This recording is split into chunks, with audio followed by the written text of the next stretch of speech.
The Ossuary Bloom, Chapter 6, The Shape of Rain. The air in Hroldar Brekker's brookshop was thick enough to drink. It was a foul cocktail unique to the rust gardens. The wet earth humidity of the hydroponic farms, the acrid tang of leaking battery acid, and, sharpest of all, the hot ozone sting of overworked electronics. Bioluminescent fungi pulsed with a sickly green-blue light in the corroded crevices of the bulkhead, casting hissing shadows that danced with the flicker of three separate, mismatched monitors. Wires, thick as serpents and thin as veins, snaked across every surface, a testament to a life spent cannibalizing one broken thing to briefly fix another. Hroldar leaned forward, the cracked synth leather of his chair groaning in protest. His eyes, bloodshot and strained, were locked on the central screen. A waterfall of corrupted architect glyphs cascaded downwards, a digital storm he was trying to navigate with a jury-rigged decryption key. The data chip, a tiny sliver of black ceramic he'd snatched from the ossuary deck plating as the suppression squad's cleansing light scoured the scene, was nestled in a reader that hummed with a dangerous, unstable energy. He'd seen them erase people, seen them wipe memories clean with the push of a button. But this event, this one they had wanted to erase from the station's own memory, that made it different. That made it valuable. "Come on, you bastard," he muttered, his voice a low gravel.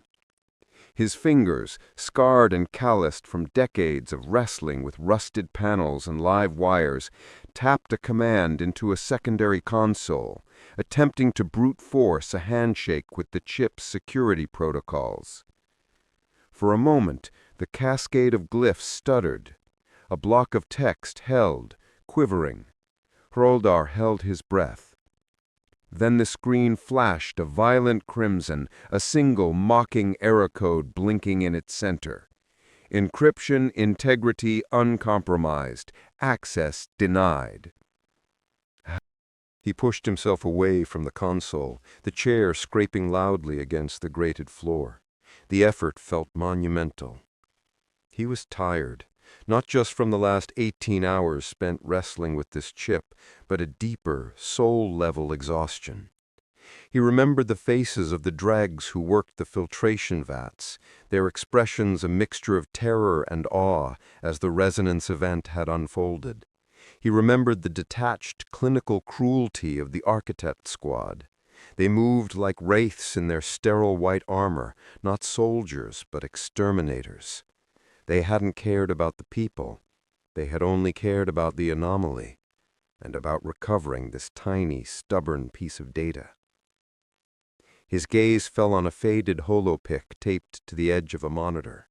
A young girl with his eyes, smiling. A memory he fought every day to keep from becoming echo-lost. That was why. He wasn't just chasing a secret, he was hunting a reason. The architects and their great stillness had allowed the rot to set in, the slow radiation leak from the old reactor that had taken her, that was still poisoning his people. This chip felt like a stone to throw back at them, a small one maybe, but sharp. Determination hardened in his gut, overriding the fatigue. Frustration gave way to cold logic. The standard approaches weren't working. The chip was layered with an encryption designed to self-corrupt if tampered with conventional. With the grim focus of a surgeon performing a back-alley operation, he began to work. He powered down the main console, the sudden silence in the room deafening. The only sounds were the rhythmic drip of condensation from a ceiling pipe and the distant, echoing clang of a transit car. He carefully disconnected the reader's primary power line and, with a spark-emitting clamp, crudely spliced the monstrous capacitor into the circuit. The air grew thick with the smell of ozone. He could feel the static charge building on the hairs of his arms. He took a steadying breath and rerouted the console's remaining power. No more finesse. This was a direct, raw surge.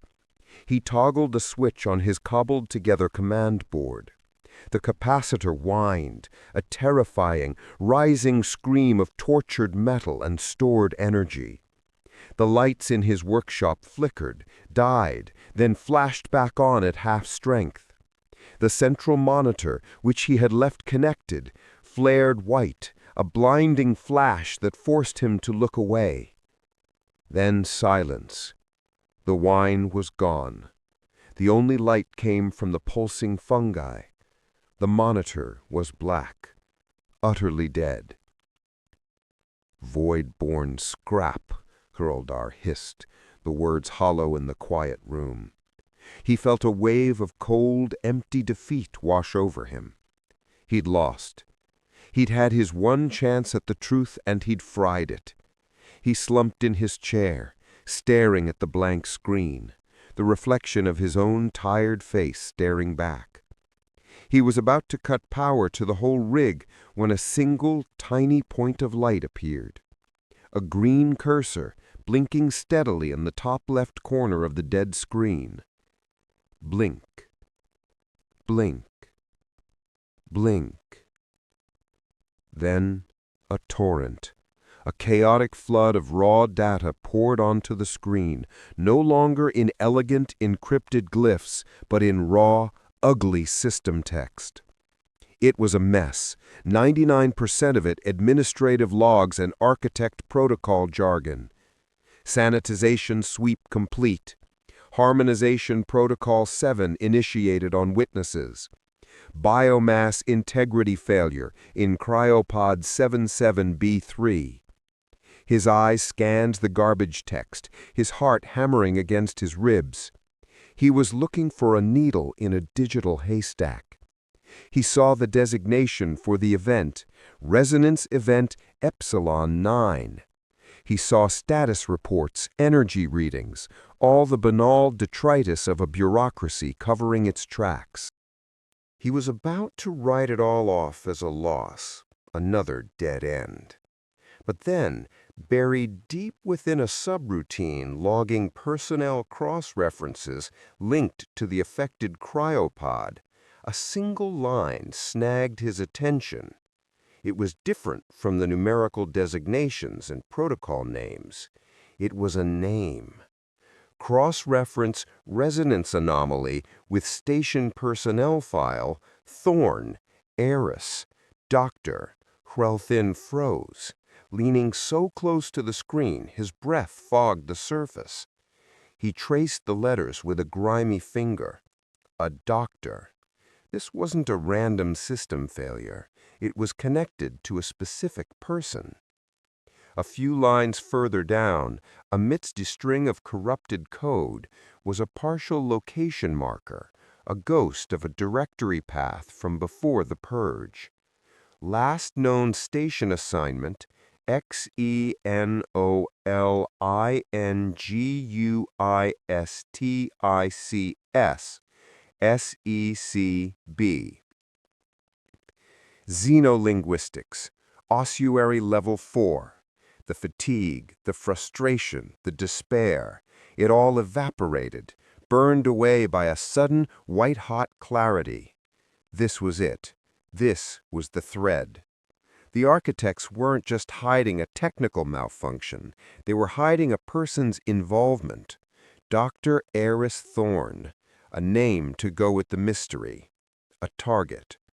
Hroldar Brekker pushed back from the console, the scrape of the chair no longer sounding tired, but decisive.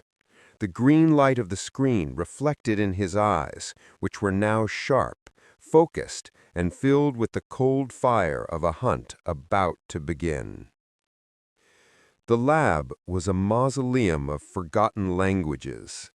Heiress Thorn's lab, to be precise, though it felt less like his and more like a tomb he was condemned to haunt. The air, thick with the station's usual perfume of ozone and metallic water, was made heavier here by the faint, sweet scent of preservative fluid from his specimen archives. Bioluminescent fungi traced eerie blue-green veins across the vaulted ceiling, their glow a feeble protest against the oppressive dimness. The only other light came from the half-dozen data screens that surrounded his workstation, their cold light striping his face with shifting columns of gray and gold. He had been here for 36 hours, maybe more. Time on Ethelgard was a sluggish river, and he was drowning in it. His eyes burned, twin coals in the pale, drawn mask of his face. On the screens, chaos reigned. Cascading spectrographs and raw energy telemetry from the Ossuary suppression event bled into one another, a digital scream he couldn't decipher. The architect's cleansing sweep had been brutally efficient, leaving behind a wake of corrupted data and sensor ghosts.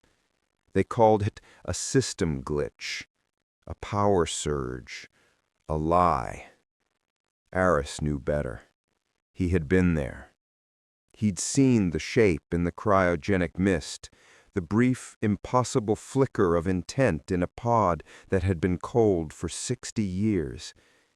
It was a resonance, an echo, something more. Something that had brushed against his own neural implant and left a psychic residue, a phantom limb of another's memory. He rubbed his temples, the cheap metal of his implant cool against his skin. His equipment, state-of-the-art for decoding the clicks and whistles of extinct alien cephalopods, was a blunt instrument against this phenomenon. It was designed to find patterns in biology, not in the ghost of a dead nervous system. He felt like a man trying to chart a coastline using only a book of poetry. To his left, a holographic projector cast a small, waist-high image onto his desk. A woman, her hair the color of spun copper, her smile a memory so sharp it was a physical pain. Lyra. The photo flickered, a stutter in the projector's failing power cell, and for a second her smile vanished, the illusion of life gone. Just like the real thing. He flinched away from the image. "Focus," he muttered, his voice a dry rasp. "Just focus on the signal." His obsession was a shield. The numbers, the waveforms, the impossible physics of the event, they were a fortress he built around the gaping wound of her absence. The memory of the Geryon 7 expedition, of the cave-in, of his name being the last word on her lips, he pushed it down, compressing it into the dense, dark matter that fueled his work. He hadn't been able to understand the alien geology that killed her. Maybe he could understand this. Maybe understanding was a form of penance. He toggled a command, initiating another filtering algorithm.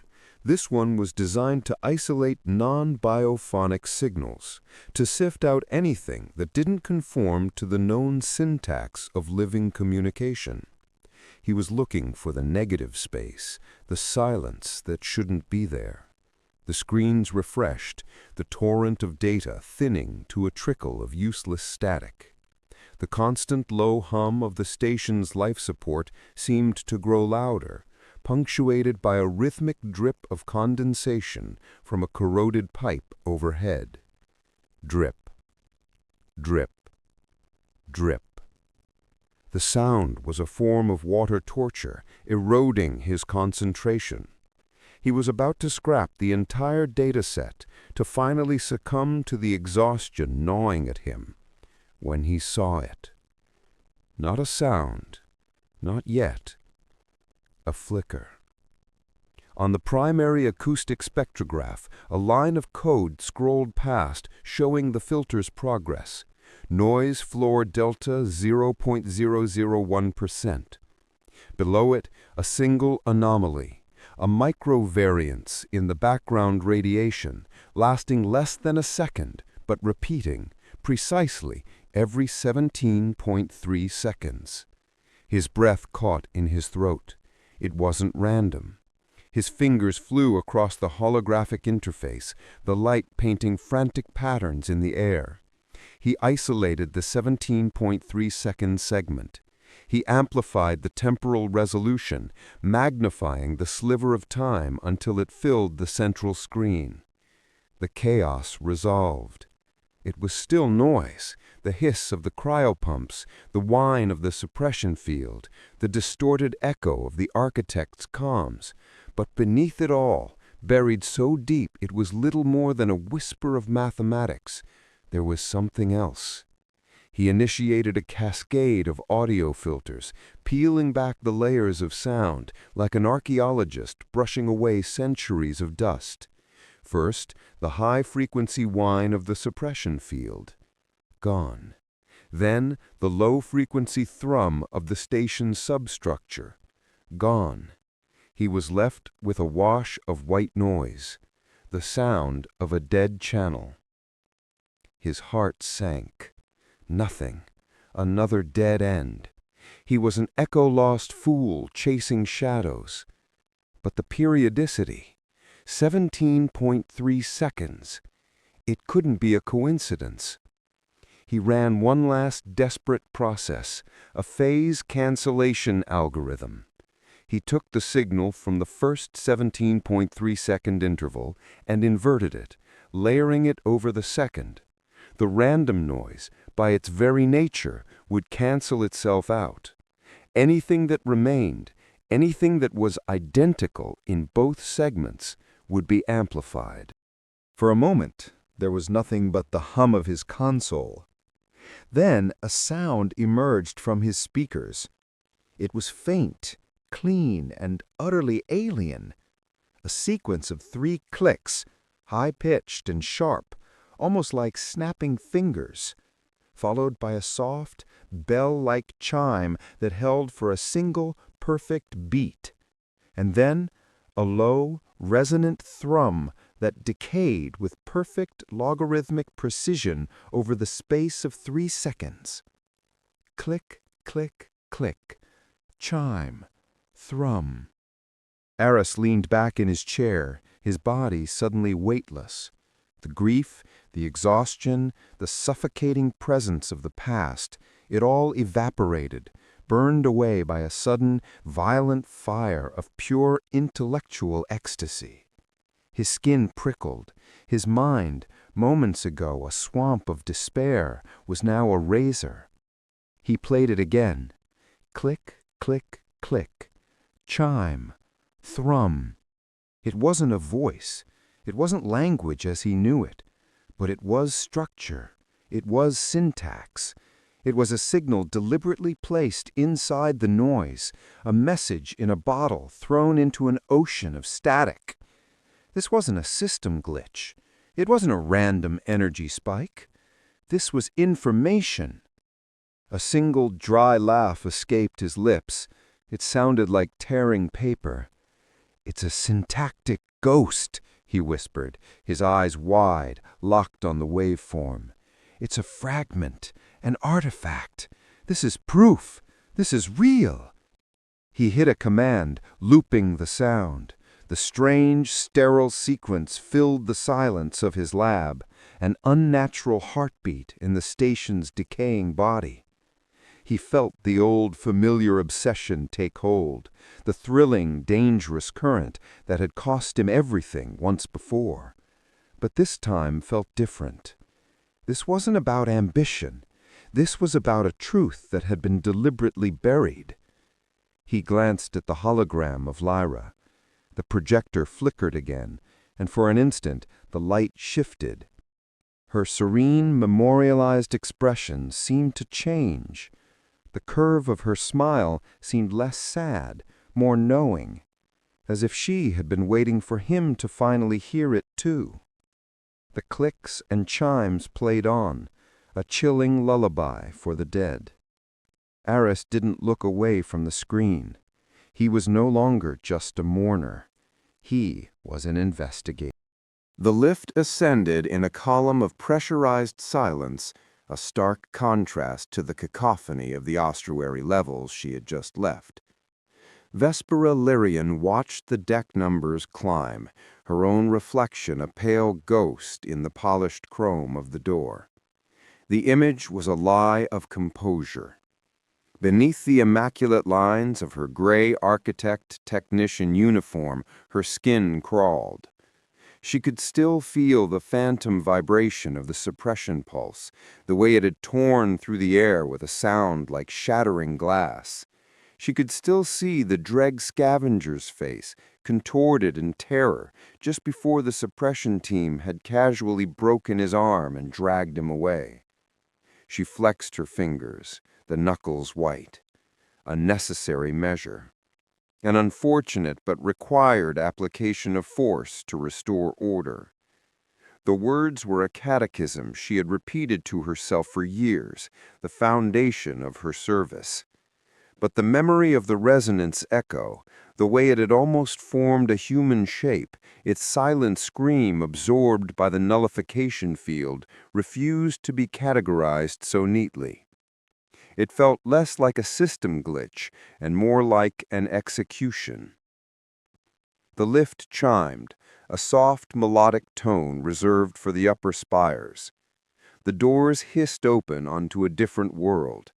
Here, in the command spire, the station's perpetual hum was a refined, almost musical thrum. The air, stripped of the lower level's cloying sweetness of decay and formaldehyde, was cold, sterile, and thin, tasting only of ozone and recycled purity.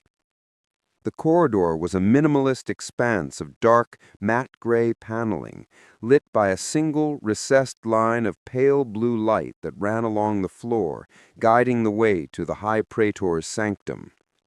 Her boots made no sound on the sound-dampening floor. She stopped before a seamless wall, which irised open without a command, sensing her biometric signature. She stepped through into the void. High Praetor Kale's sanctum was less an office and more a statement of absolute control. The cavernous chamber was almost entirely empty. No clutter, no personal effects, no data slates. Just a single monolithic desk of polished obsidian that seemed to drink the very light from the air.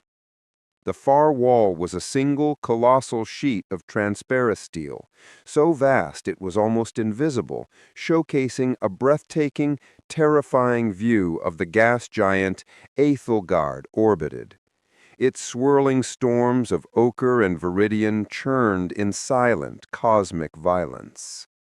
Kale stood before it, a tall, severe silhouette against the maelstrom. He did not turn. Vespera halted precisely 10 paces from the desk, her posture a rigid line of discipline. "High Praetor, stillness upon you." "Report, Technician Lyrian." Kale's voice was as cold and empty as the space between worlds. It carried across the room without effort, without echo. She began, her tone meticulously neutral. "Resonance event confirmed in Ossuary level Gamma 7 at 1912 station time. The emitter was a cryogenic pod from the initial colonization manifest. Protocol 3 was engaged. The signal was successfully nullified at 1943. Nullified, she thought, the word tasting like ash in her mouth.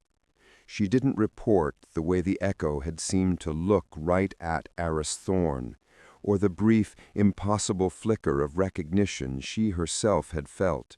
Those were anomalies of perception, emotional static, unreportable data. "Complications?" Kale asked, his back still to her. The question hung in the sterile air. Vespera's mind flashed again to the scavenger, Hroldar Brekker, his face smeared with grime and agony. The snap of bone had been sickeningly loud in the momentary quiet after the pulse. "Minimal," she said, her voice a fraction too tight. She willed it to relax. One civilian was compromised, a scavenger from the Rust Gardens, unauthorized presence, non-fatal injuries sustained during containment. Cale finally turned, his movements slow and deliberate. His face was all sharp angles and shadows, his eyes dark and deep-set. A thin, cruel smile touched his lips, a gesture devoid of any warmth. "Compromised. An interesting term for an impediment. That is collateral debris, technician. Nothing more. Its presence was a disruption. Its removal was a restoration of stillness. Forget it. Debris." The word struck Vespera with the force of a physical blow. The man had a name. He had a life, however wretched, in the corroded filth of the gardens. She had seen the raw terror in his eyes, a terror that was now a classified file, an incident to be forgotten on command. She gave a short, sharp nod, the gesture feeling like a betrayal. "Understood, High Praetor." "The other one." Cale glided from the window, his form seeming to absorb the faint blue light from the floor.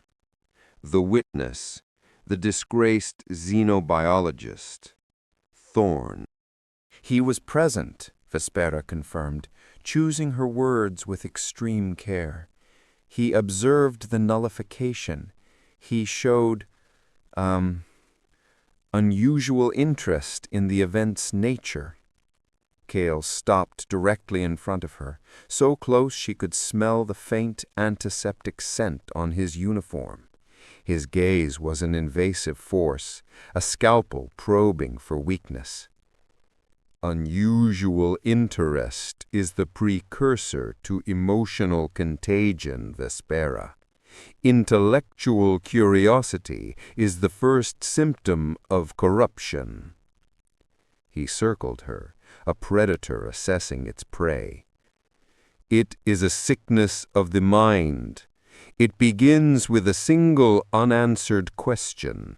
It festers into an obsession, and it ends in the chaos of unregulated memory, the very antithesis of the great stillness we have worked for 2 centuries to maintain." He paused behind her. Vespera kept her eyes fixed on the swirling gas giant, fighting the urge to flinch. "His file is troubling." Cale's voice was now a low murmur near her ear. "The incident on Xylos, the death of his wife, Lyra, his subsequent disgrace. He is a man defined by a wound, and a wound is an opening, an invitation for resonance to fester and take root." A cold dread, colder than the room, seeped into Vespera's bones. He knew every detail. Of course he did. The architect's surveillance was the station's true life support system. Every citizen's life was a stream of data, to be monitored, analyzed, and, if necessary, edited. "You will place Dr. Aris Thorn under priority alpha surveillance," Cale commanded, his voice returning to its flat, authoritative tone as he came to a stop before the desk once more. "Every query he makes, every conversation he has, every data point he accesses, you will be his shadow. You will be the stillness that surrounds his turbulence." The order was a lead weight in her gut. To watch, to catalog a man's slow descent into what the architects deemed corruption. "And if his sickness progresses?" Vespera asked, the word tasting alien on her tongue. Cale's smile returned, wider this time, showing a line of perfectly white synthetic teeth. It was the most horrifying expression she had ever seen. "Then you, Technician Lyrian, will be the cure. We will harmonize him back to tranquility, just as we do with all our beloved citizens who lose their way." Harmonization, the soft, clinical term for a forced memory wipe, a personality scrub.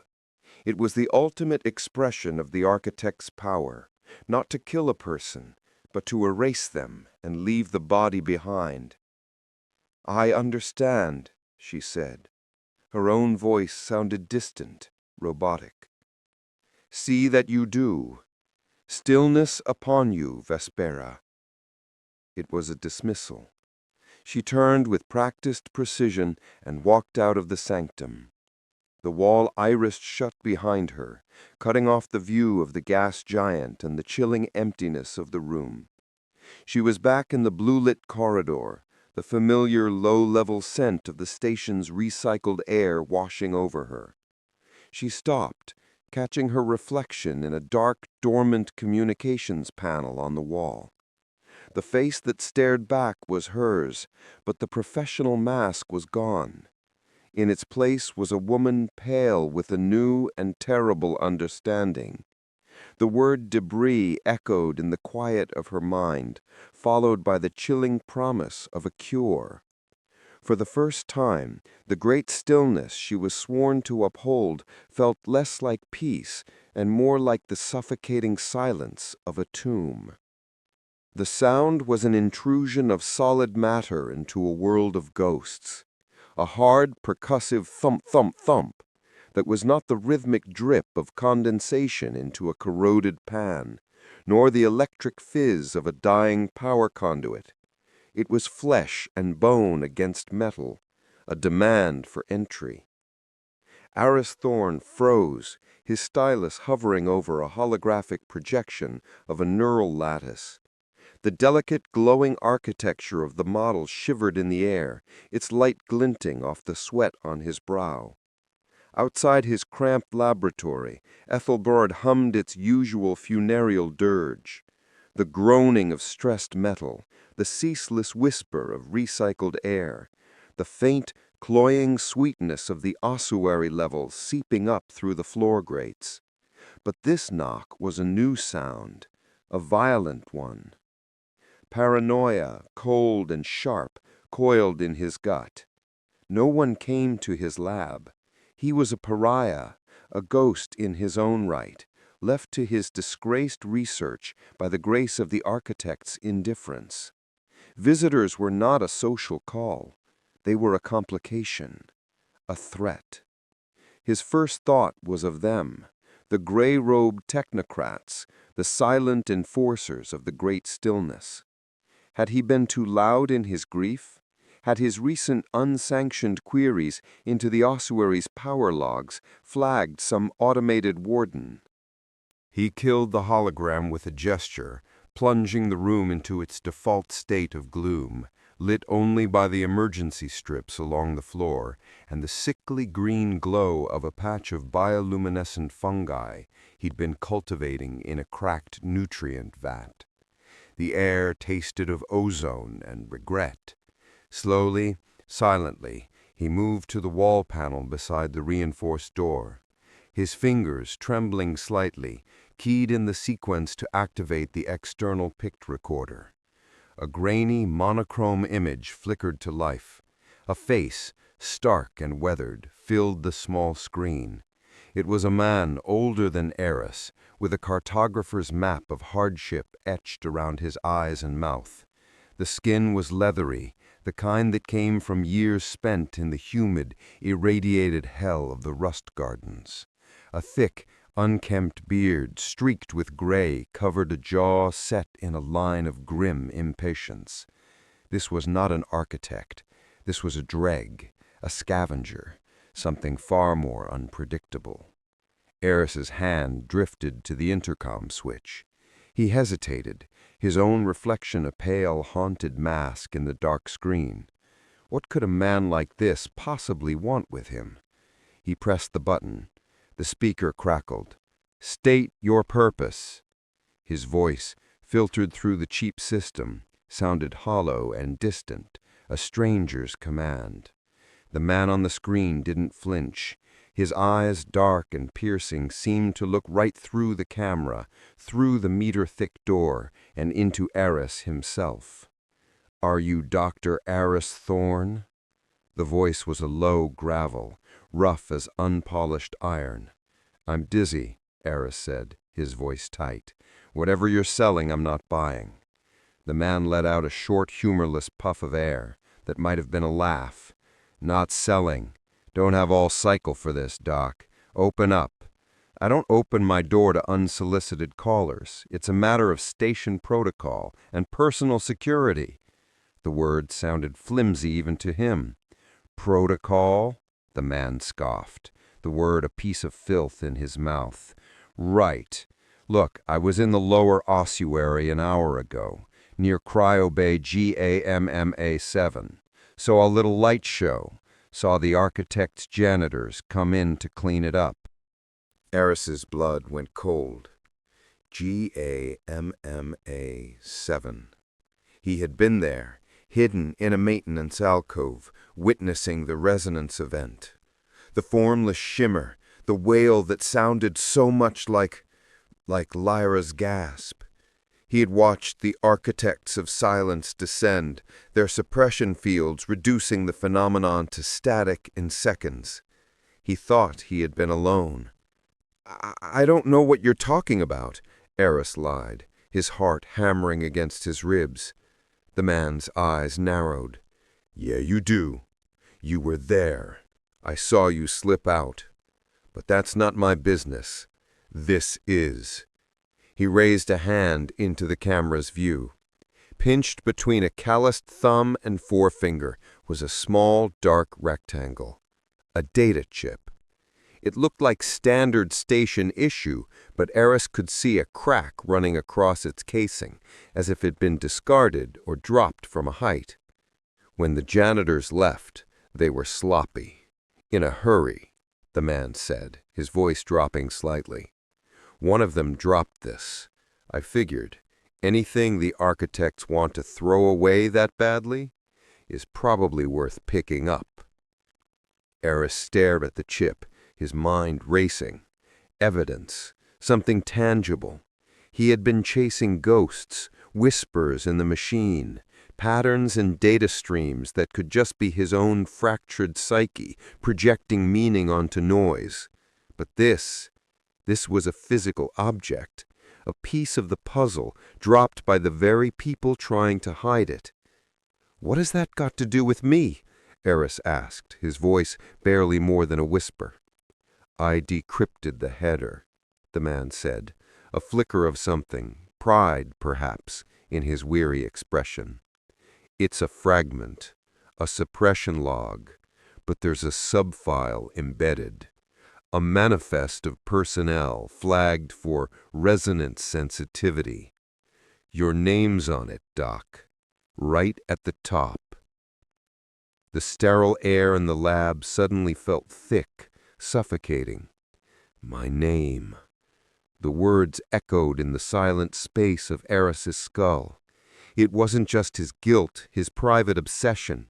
He was part of their equation, a known variable. A problem to be managed. The paranoia he'd felt moments ago now seemed horribly rationally justified.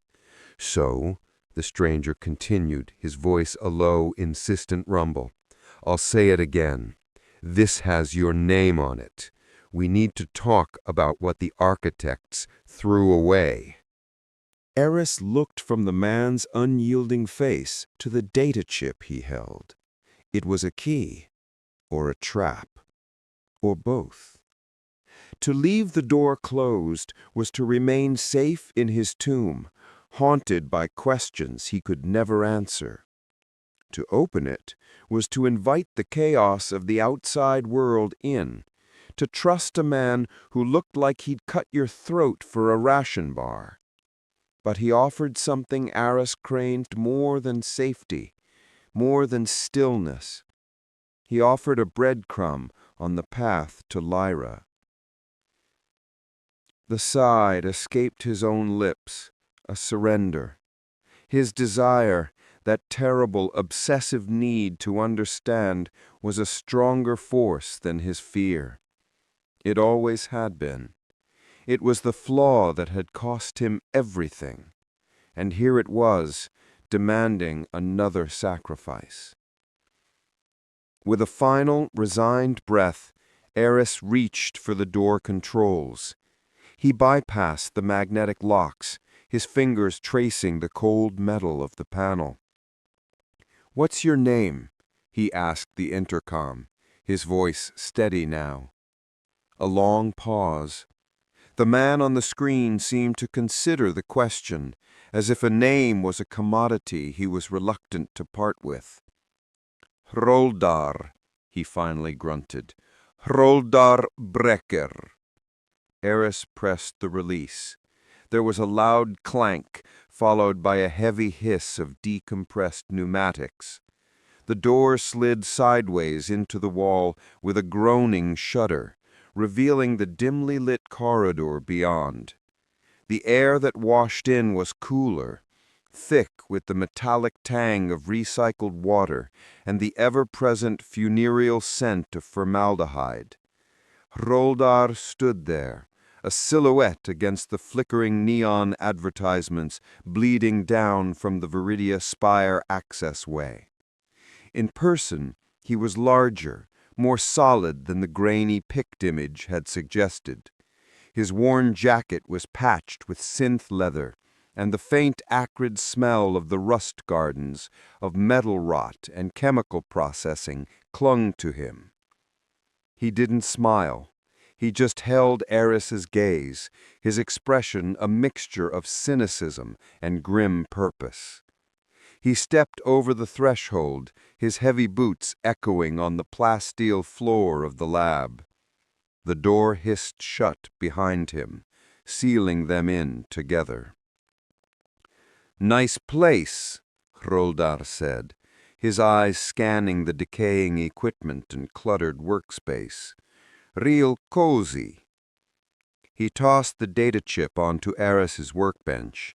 It skittered across the surface and came to a stop beside the cold, dark housing of the holographic projector.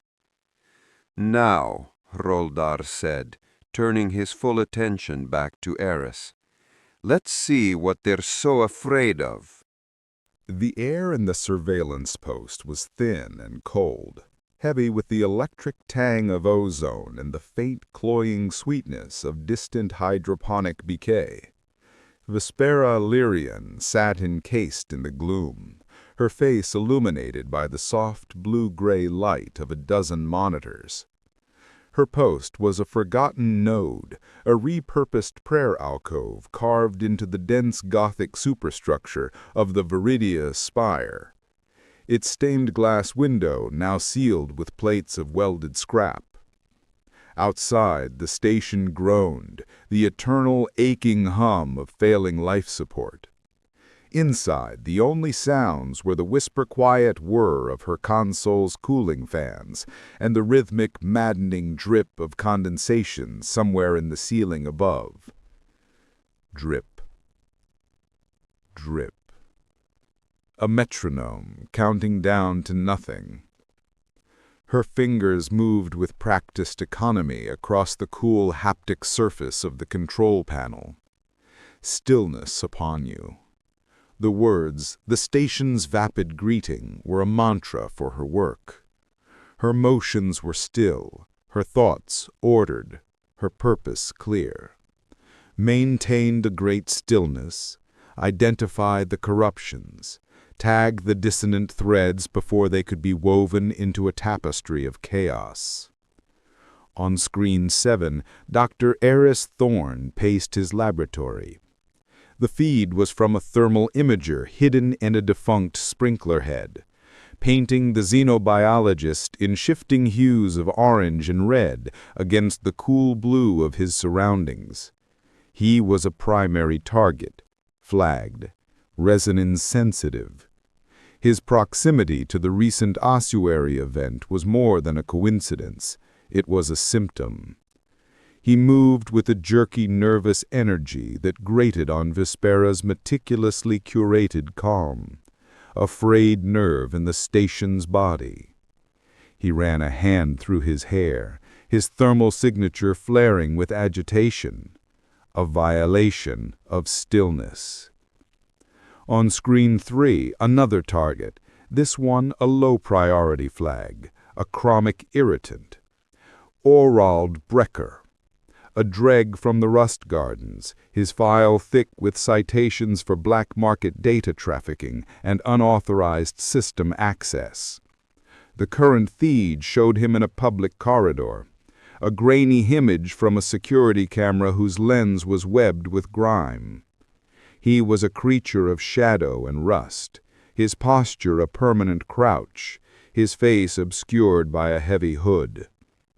He shouldn't be here, in the cleaner, more orderly levels of the technocrat Hobbs. Every line of his file screamed that he was a statistical anomaly in this sector, a piece of grit in the clockwork. She watched them both, these two disparate points of potential instability. The disgraced academic consumed by ghosts, and the cynical scavenger who dealt in forbidden memory. They were planets in their own orbits, dangerous but separate. Her job was to ensure they remained so. She cross-referenced Brekker's access logs. Forged, of course. Crude, but effective enough to bypass the automated sentinels. A flicker of something, not quite admiration, but a professional appreciation for the audacity passed through her. She suppressed it instantly. It was an impure thought, a distraction. Then it happened. A proximity alert chimed, a soft, three-note tone that cut through the low hum of the room. It was not a sound of alarm, but of information. A thin amber line appeared on the main navigational schematic, connecting Brekker's icon to Thorne's designated zone. Vespera sat forward, her spine straightened, her focus narrowing to a fine point. The ambient sounds of the station, the drip, the hum, faded into a dull roar at the edge of her hearing. She rerouted the camera feeds, her fingers flying across the console. She patched into a maintenance drone hovering near the ceiling of the corridor outside Thorne's lab. Its optical sensor filmed with the same pervasive dust. The view was unsteady, but clear enough. Brekker was there. He stood before the heavy, reinforced door of the laboratory, his head turning left, then right. A predator assessing its territory, a virus seeking a host. This was the line, the boundary between two separate problems and one singular conspiracy. Her training took over, a cold cascade of logic washing through her. Protocol 7.3, intersection of high-threat persons of interest. The system was already logging it, compiling a preliminary report. Her inaction would be as damning as a falsified record. She watched, her breath held tight in her chest. Brekker raised a hand and keyed a sequence into the panel beside the door. It wasn't a bypass, it was an authorized guest code, an invitation. Vespera's blood went cold. This wasn't a chance encounter. This was planned. The heavy door hissed open, spilling a rectangle of warm thermal orange light into the cool blue corridor. Brekker slipped inside. The door hissed shut. A klaxon, sharp and piercing, blared not in the room, but directly inside Vespera's mind, a neural alert from her own implant. On her central monitor, the amber line connecting the two targets solidified and flashed a violent, furious red. The words "convergence event" appeared in stark, blocked letters. Report required. Immediate action demanded. The professional stillness Vespera had so carefully cultivated shattered like cracked glass. A tremor ran through her hand. Her heart hammered against her ribs, a frantic, chaotic rhythm. Alarm. Pure, undiluted alarm. It was a messy, human feeling. It was a corruption. She knew what immediate action meant. It was the architect's preferred tool, the final answer to any question of loyalty or stability. Neural harmonization. She had seen the files, watched the procedural recordings. The clinical white room. The chair. The array of needles and emitters descending from the ceiling like a mechanical spider. She had seen the aftermath, the blank, placid expressions, the echo-lost eyes of people whose entire sense of self had been scooped out, leaving behind a compliant, functional shell, a perfect, still surface over an abyss of nothing. The great stillness made manifest. The thought brought the taste of metallic, recycled water to the back of her throat. This was not just about suppressing a memory trafficker and a haunted scientist. This was about oblivion. She looked at the flashing red text on the screen. It felt like a death sentence she was being forced to sign. Her superiors, the architects of silence, would not see two men meeting in a lab. They would see a pattern, a cancerous growth on the station's network of order. They would demand it de-excised, completely, permanently. Could she wait? A few minutes? An hour? Could she fabricate a system glitch, a momentary loss of feed? The thought was seductive, a whisper of rebellion in the sanctum of her duty. But she knew it was impossible. The system had its own redundancies. Her post was a node in a web, and her own actions were being monitored by another, deeper layer of surveillance. To hesitate was to flag herself. To falter was to invite the same sterile white room for herself. Her meticulously ordered world was collapsing into a single terrifying choice. Uphold the system that guaranteed stability, or allow the chaos of her own fear, her own nascent burgeoning pity to compromise her. But there was no choice. There never had been. With a final resigned breath, she steadied her hand. The tremor subsided, replaced by a cold, leaden weight. She opened a new communication window, the encryption sequence locking into place with a series of soft clicks. The cursor blinked, waiting. Her fingers moved, typing the detached, formal language of her station. Vespera Lyrian, Node 7G, reporting. At 1947 Station Standard, a Class Alpha convergence event was confirmed. Target designation 77B, Aris Thorn, and target designation 434C, Hroldar Brekker, have made physical contact at Thorn's assigned laboratory in the Viridia Spire Technocrat sector. Meeting appears prearranged. Recommend immediate implementation of Protocol 7.3 Gamma. Awaiting directive. She read the words one last time. They were so clean, so sterile. Anodyne pixels on a screen. Yet they were the pull of a trigger, the release of a blade. They were the end of Aris Thorn and Hroldar Brekker. Her finger hovered over the transmit icon. The drip from the ceiling continued its steady rhythm. Drip, drip. A clock marking the final seconds of two men's lives as they knew them. She closed her eyes, her face a mask of cold duty, and pressed down. The icon glowed, then faded. Message sent. The convergence was reported. The process was in motion. And for the first time in her career, the thought of the coming stillness brought Vespera no peace at all, only a profound and sickening dread. The harmonization chamber was a sterile wound carved into the Gothic heart of Ethelgard. Here, the station's dominant grays and faded golds were bleached into a uniform, shadowless white.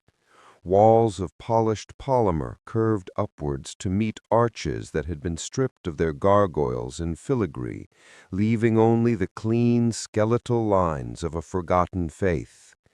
The air was cold, scoured of the usual cloying sweetness of decay, and replaced by the sharp metallic tang of ozone and medical-grade antiseptic. It was the scent of erasure. Aris was strapped to a chair that felt less like furniture and more like a component of a larger, malevolent machine. His wrists and ankles were secured by magnetic cuffs that hummed with a low, insistent energy. Across from him, Hroldar was similarly bound, the scavenger's face a mask of granite. Not fear, Aris noted with a detached part of his mind, but a deep, simmering reservoir of hatred. Hroldar's eyes, fixed on the dark observation window, promised a violence he was currently unable to deliver. Then Vespera's fingers were at his temple. They were cool and precise, her touch betraying none of the turmoil he had seen in her eyes moments before. He flinched as the cold silver disk of the neural conductor made contact with his skin. It felt like a coin for the ferryman. She held it in place for a second, her knuckles brushing his cheekbone, and in that fleeting contact he felt a faint tremor. Or perhaps he imagined it. Perhaps it was just the vibration of his own heart, a frantic bird beating against the cage of his ribs. He wanted to speak, to plead. "Don't do this, Vespera. You know this is wrong." But the words were a dry husk in his throat. His desire, his entire being, was focused on one singular, terrifying concept: the preservation of memory. His life had been the study of it, the mapping of alien neural pathways, the pursuit of consciousness locked in silent bone. And now his own was to be scoured, smoothed over, rendered a placid and featureless landscape. The great stillness. It sounded like a tomb. He would lose Lyra again. That was the true horror, not the loss of his scientific knowledge, not the names of stars or the complex equations that once danced in his mind. It was the small things, the exact shade of her eyes when she laughed, the way she would tuck a stray strand of hair behind her ear when she was deep in thought, the specific warmth of her hand in his during that last fatal expedition. These were not data points. They were the sacred architecture of his soul. And the machine, humming softly in the center of the room, was designed to demolish it, brick by precious brick. Vespera moved away from him, her boots making no sound on the white floor. She crossed to Hroldar, her movements economical and practiced. She was a professional, an architect. He watched as she placed the second conductor on the scavenger's temple. Hroldar didn't flinch. He just stared at her, his expression unreadable. Aris could almost hear his thoughts, raw and unfiltered. "You are the enemy. I will remember this. I will remember you." But he wouldn't. That was the point. Soon Hroldar would look at Vespera with the same placid indifference he would a maintenance drone or a flickering light panel. The fire in his eyes would be banked, the memory of his daughter in the rust gardens reduced to a meaningless, hollow ache without a source. With the final conductor in place, Vespera retreated to the master console, a sweeping arc of dark glass and tarnished chrome that seemed to grow out of the floor. She stood before it, her back to them. For a moment, she did nothing. Her hands hovered over the controls, her posture rigid. Was this hesitation? Doubt? A final, silent rebellion before the inevitable submission to her duty? Eris held his breath. The constant low hum of the station's life support seemed to fade, leaving only the sound of his own blood roaring in his ears. Then her fingers descended. A series of soft clicks echoed in the sterile silence. She had made her choice, or more accurately, she had accepted that she had no choice at all. Her voice, when it came, was stretched thin, tight as a high-tension wire. It was the official tone of her order, devoid of emotion, yet the strain was unmistakable. A slight tremor ran through the words, robbing them of their intended authority. Beginning harmonization sequence. Subject Alpha, Thorn. Subject Beta, Brekker. Stand by. It began not as a sound, but as a feeling. A deep, sub-vocal thrum vibrated up from the floor, through the legs of the chair and into Eris's bones. It resonated in his teeth, in the delicate structure of his inner ear. It was the sound of a vast power source waking from a long slumber. On the central machine, a halo of pale blue light flickered to life, encircling a complex focusing lens made of what looked like spun crystal. The light was faint at first, a ghost of a color in the white room. Lyra. Her name was a prayer in his mind. I'm sorry. I'm so sorry. He closed his eyes, trying to summon her face, to burn it onto the inside of his eyelids. He tried to recall the last words she'd said to him, not the panicked shouts over the comms, but before, in their quarters. Something about the coffee tasting like rust. A simple, mundane, perfect memory. But it was already slipping, dissolving like smoke as the thrumming grew louder. The machine's hum escalated in pitch, climbing from a bass rumble to a piercing, dental drill whine. It was a physical assault, a wave of sound that sought to unmake the patterns of his thoughts. He squeezed his eyes shut tighter, but it was no use. A light, impossibly bright, was blooming behind his eyelids. It was not a gentle dawn. It was the flash of a detonating star. He risked opening his eyes. The focusing lens on the machine had swiveled, its crystalline eye aimed directly at his face. The blue halo had intensified, churning now, a vortex of raw energy. And at its center the light was coalescing, a point of pure, searing whiteness that grew with terrifying speed, sucking all color and shadow from the room. It was brighter than a welder's arc, brighter than the suns he had studied. It was the color of oblivion. He saw Vespera as a silhouette against the glare, one hand raised to shield her face. He saw Hroldar, head thrown back against the restraint, his mouth open in a silent curse.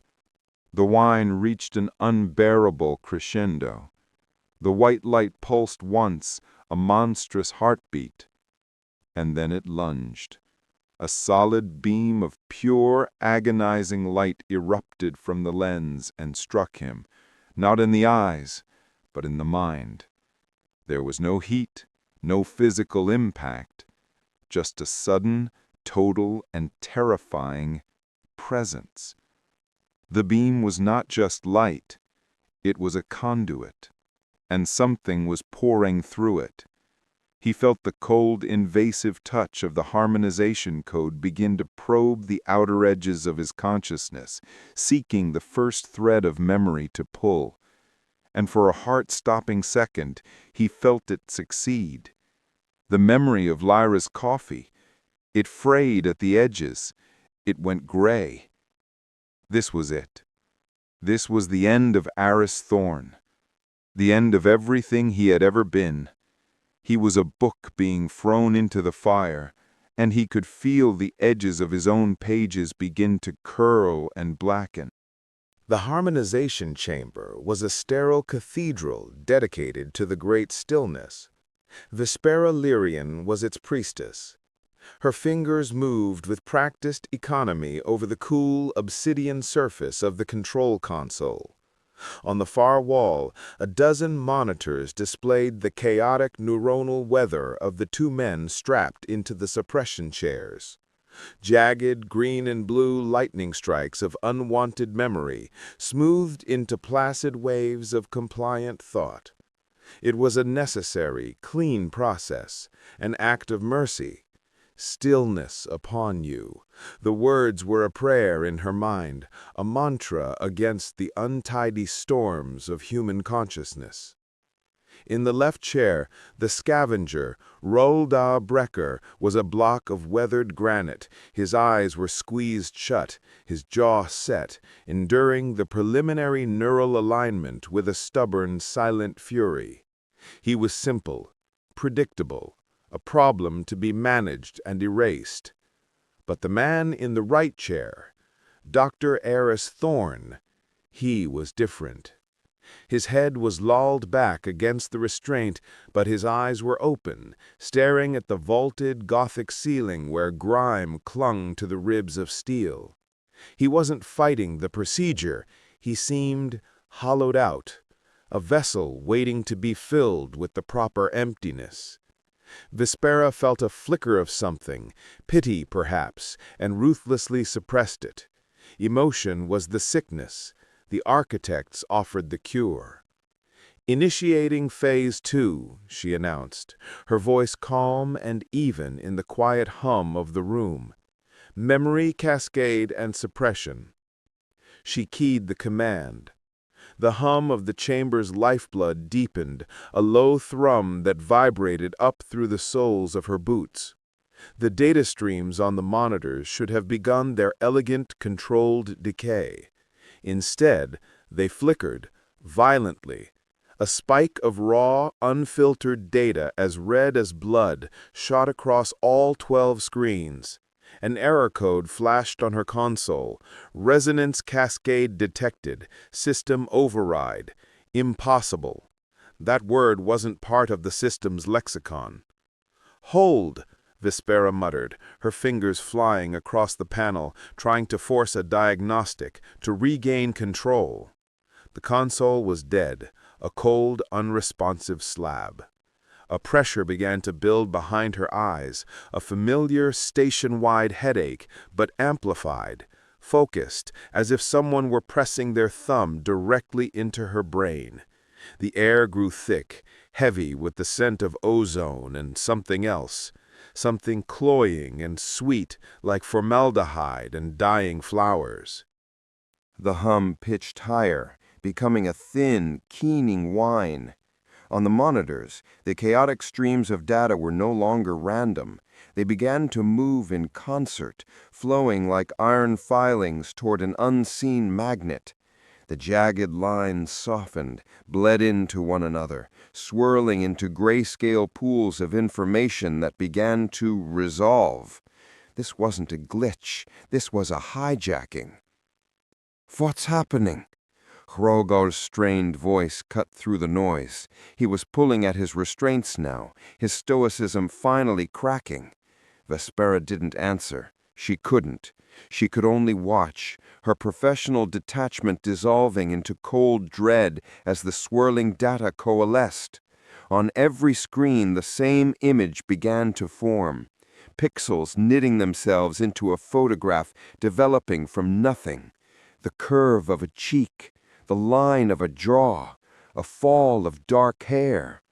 It was a woman's face, hauntingly sad, yet beautiful. A ghost in the machine. And then Aris made a sound, not a word, a strangled, guttural noise of pure, soul-deep anguish. It was the sound of a man seeing the one thing in the universe he both desperately craved and mortally feared. Lyra! The name tore from his throat, a raw scream of recognition that shattered the chamber's sterile quiet. He surged against his bonds, his eyes locked on the monitors, his face a twisted mask of hope and agony. Lyra! Vespera stared, her mind struggling to process the violation. This thing, this resonance, it had taken the shape of his dead wife. It was using his grief as a template, a monstrous, obscene mimicry. She felt a surge of cold fury at the corruption, at the chaos this represented. Then the speakers crackled. A burst of static, like dust falling on a sensitive microphone. A voice whispered from the emitters built into the walls, the ones meant to pipe in calming tones. But this was not calming. It was a dry, brittle sound, the voice of an old woman, thin and papery, broken by static and the weight of years. It was not the voice of the woman on the screen. Vespimiel. Time stopped. The air in Vespera's lungs turned to ice. Her heart, a moment ago hammering with professional indignation, seized in her chest. A single, catastrophic beat, then silence. Vespimiel. No, this wasn't possible. That name, that foolish, childish, secret name, a confection of a forgotten language her grandmother had used, and only her. A name whispered while tucking her into bed. A name spoken while brushing a stray hair from her forehead. A name that had not been uttered in this universe for 37 years. A memory so deeply buried it was practically geological, a fossil. Vespera's hands fell from the console. She took an involuntary step back, her heel catching on a power conduit. She stumbled, catching herself on the cold wall. Her breath came in a ragged, shallow gasp. The pressure in her skull was now an intimate, probing touch. It wasn't just in the machine. It was in her. It was rummaging through the locked rooms of her mind, pulling out the most sacred, most hidden artifacts, and holding them up to the cold, dead light. On the screens, the face of Lyra Thorne still stared out, her expression one of infinite sorrow. But the voice that had spoken was not hers. It was the voice of Anya Lyrian, who had died of synaptic decay in a Medicaid ward on Viridia Spire, whose body now lay frozen and forgotten in the endless tomb of the ossuary levels. What was that? Hroldar's voice was low, laced with a new kind of fear. He was no longer looking at the screens. He was staring at Vespera, at her ashen face, at the terror that had stripped away every last vestige of the calm, controlled architect-technician. Vespera couldn't speak. She could only stare at the face of Aris Thorne's wife and hear the voice of her own grandmother. A horrifying chimera, a personal violation so profound it broke the very foundations of her world. The architects taught that resonance was a system error, a chaotic echo of corrupted data, a signal without a mind. They were wrong. They were liars. This was not chaos. This was targeted. This was intimate. It was a parasite that wore the faces of the dead to whisper secrets to the living. The great stillness was not a philosophy. It was a cage designed to keep this thing out.